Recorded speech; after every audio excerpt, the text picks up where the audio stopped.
What's on your radar, Ryan? Well, Bernie Sanders yesterday became the first senator to speak up about the calamity unfolding at the hands of the United States in Afghanistan. He tweeted out, "Afghanistan is facing a humanitarian catastrophe. I urge the Biden administration to immediately release billions in frozen Afghan government funds to help avert this crisis and prevent the death of millions of people." Now, a lot of Senate Democrats had been withholding their fire on the Biden administration, hoping that they were going to get a decent part of their agenda through. They don't think that's going to happen anymore, and so now they're starting to be a little bit more critical of the White House. Specifically, what Bernie Sanders is talking about there is $9 billion that is held by the Afghan central bank that they received through revenue that they collected from the public and also from exports. So this is Afghan government money that is being held and frozen by the United States so that the U.S. can pressure the Taliban into what they call an inclusive government. That means they want some of the ousted kind of U.S.-backed government officials to be put into positions of power inside the Taliban.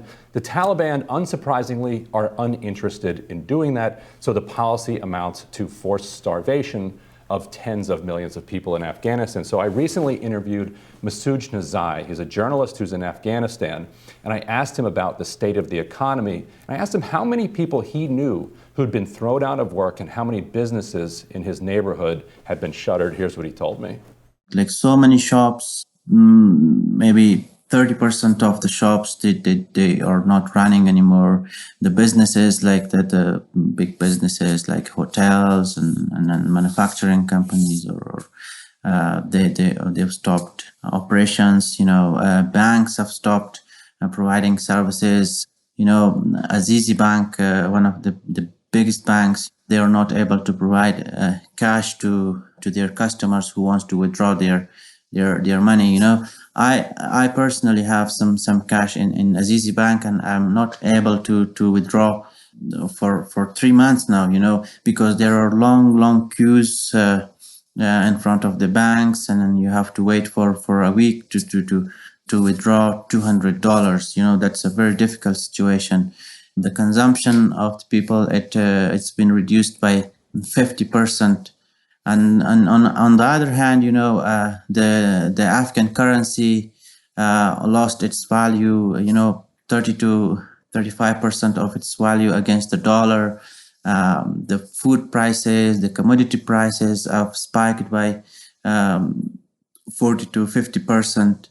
So the situation is right now, it's very bad, and people, we have very vulnerable people in Afghanistan, like more than half of the population. We have people who do not have shelter, who do not have food, who do not have access to basic health services. So there are currently estimates that over 20 million people could die this winter of starvation. But I asked him if he thinks that it's already gone from hypothetical to reality, and whether he thought people were dying of starvation as we speak. Here's what he said. Yes, there are people, it's very cold right now. It's minus 7 to 8 degrees Celsius. And there are people who are without a shelter and who don't have enough food to eat.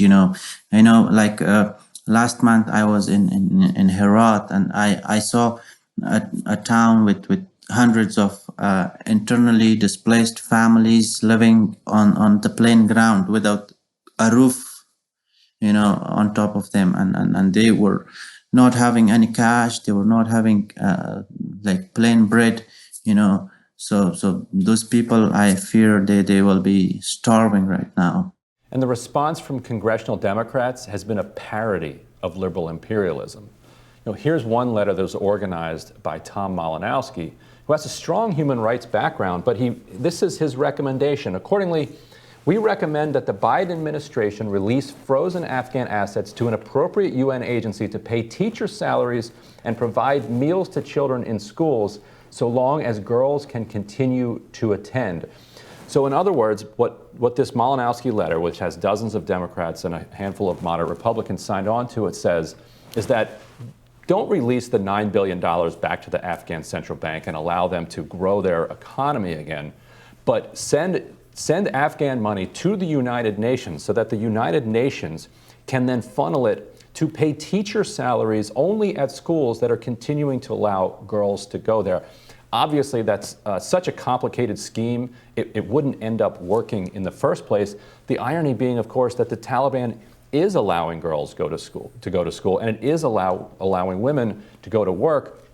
The thing that is preventing women from going to work is the fact that the economy has shut down and their jobs have disappeared. When I saw this letter, it reminded me of this Kamala Harris campaign promise that she suggests. Remember, if you remember this one, which she got dragged for. I announced that as president, I'll establish a student loan debt forgiveness program for Pell Grant recipients who start a business that operates for 3 years in disadvantaged communities.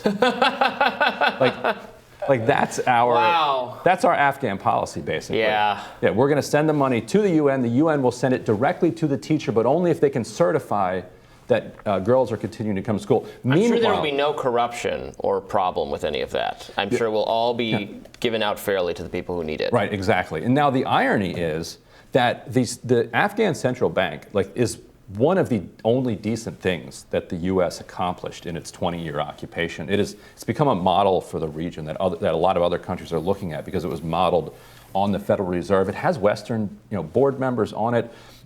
You can move the money electronically into the central bank, and then the central bank can move it electronically to bring exports into the country. This wouldn't require flying in the boatloads of cash, which I think is the reason that Democrats are letting so many people starve. So the question is, how many Afghans are Democrats willing to kill to prevent Republicans from capitalizing on an image of a plane flying into Kabul with a bunch of cash on it? I'm not 1 million, 5 million? I'm not done adding zeros. 10 million? I'm still trying. All of them? All of them? Yeah.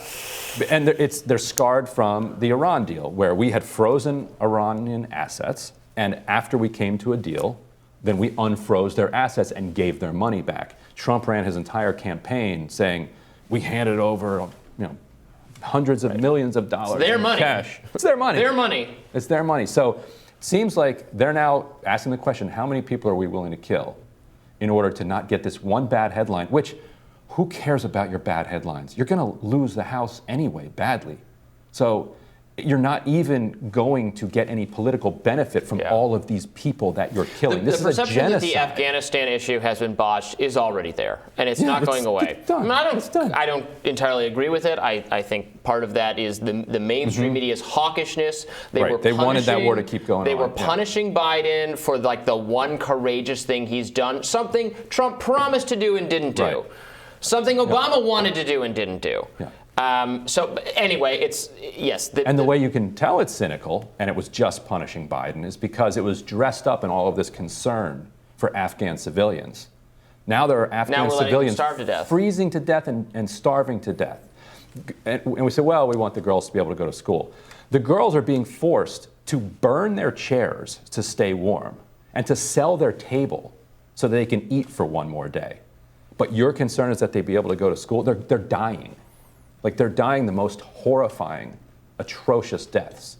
But you're over here if they had Pell Grants and the schools are in underserved communities, then we'll send the money to the UN, which will send the money to the teachers as long as they continue to certify. It's absolutely outrageous. It is liberal parody. It's liberal parody. It's dropping the bombs, but to the bombs, mother of all bombs? What about the gender norms here? That kind of thing. Right. Who do you think this famine is going to disproportionately impact? If they want to put it in their language, that's how we have to get you to care about it. Yes, the trans people in Afghanistan will be very hard hit by this. We have to get them to care. Marginalized communities are the ones that suffer the most when the economy collapses. And collapses is too passive of a word. We're actively destroying the economy out of spite for a demand that the Taliban is never going to meet. And a demand that we would not have met if the Taliban said, hey, we'll stop putting some of these roadside bombs if you allow us to be, Minister of Education. What would the Afghan government run by the U.S. have said? No, you're not coming in. No. the Taliban would say, hey, we just want an inclusive government. And in fact, the Taliban in 2002, when they offered to surrender, asked if they could participate in the government in areas where they were still popular and where they still had sway, which would have been an excellent idea. And we told them, no, we'd rather go to war with you. That didn't work out so well. Didn't work out. Anyway, I'm looking forward to what's on your radar up next.